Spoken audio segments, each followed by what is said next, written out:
D14.1 진단받고 보험금을 청구했는데 거절당한 분들이 정말 많다는 제보가 있어요. 맞아, 진짜 많아. 며칠 전에도 50대 여성분이 전화했는데 목소리에 힘이 없더라.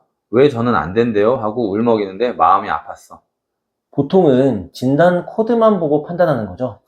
그렇지. 보험사는 D14.1이면 양성종양이니까 제자리암이 아니다 라고 기계적으로 거절해. 근데 그게 다가 아니야. 진짜 핵심은 병리학적 진단이거든. 그러면 병리학적 진단에는 어떤 소견이 있어야 반전이 가능한 건가요? 하이그레이드 디스플라지아, 그러니까 고등급 이형성증이라는 문구가 병리 결과지에 있으면 이야기가 완전히 달라져. 이건 WHO에서도 상피내암 단계로 분류하고 있어. 의외네요. 그 문구 하나가 보험금 여부를 바꿀 수 있다는 건 처음 듣는 분들도 많을 것 같아요. 그 문구가 전부야. 약관을 보면 암의 정의는 병리학적 진단 기준을 따른다고 되어 있거든. 그러니까 진단 코드는 참고사항일 뿐이고 결정적인 건 현미경으로 본 병의 성격이야. 병원에서는 그런 설명까지 해주진 않죠. 안 해주지. 의사들은 치료 기준만 보기 때문에 양성이에요 라고 설명하고 끝나. 보험 청구 기준까지는 몰라. 그래서 내가 늘 말해. 병리 결과지는 반드시 직접 받아봐야 한다고. 그런데 조직 검사 없이 그냥 내시경 소견만으로 진단하는 경우도 있지 않나요?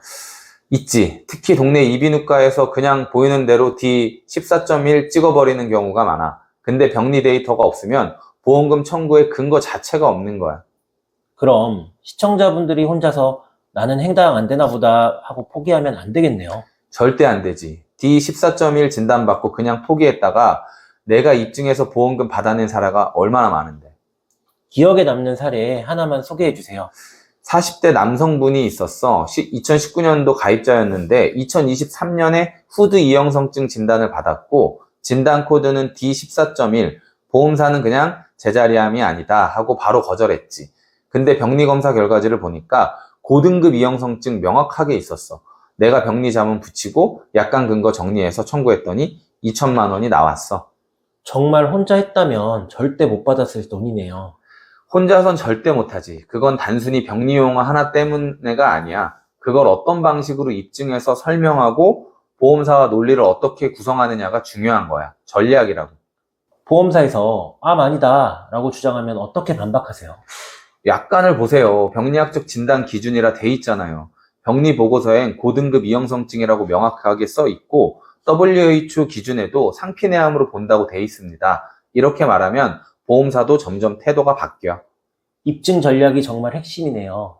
혼자 판단하지 말고 꼭 전문가 상담을 받아야겠어요.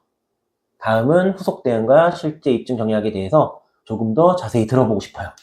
좋아. 일단 보험사에 청구하기 전에 뭘 준비해야 하느냐. 이게 중요하거든. 진단서나 소견서가 먼저일까요? 아니지. 제일 먼저 병리 보고서를 확보해야 돼. 환자들이 헷갈리는 게 진단서에 적힌 진단명만 보고 나는 해당 안 되네 하거든. 근데 진짜 중요한 건 현미경으로 본 병리 보고서야. 그럼 병리 보고서에는 어떤 용어가 반드시 있어야 할까요?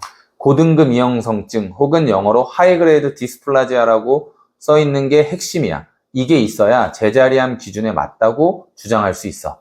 이 용어가 있어도 보험사에서 거절하는 경우는 없나요?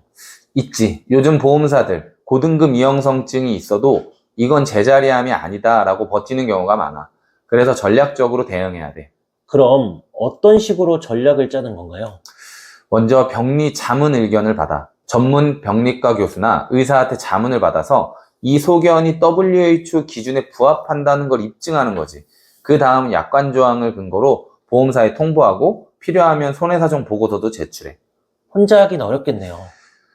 혼자 하면 90%는 중간에 포기하게 돼. 서류 준비부터 보험사랑의 대화 방식까지 다 다르거든. 우리가 하는 일은 이걸 체계적으로 설계해 주는 거야. 혹시 분쟁까지 가는 경우도 있나요?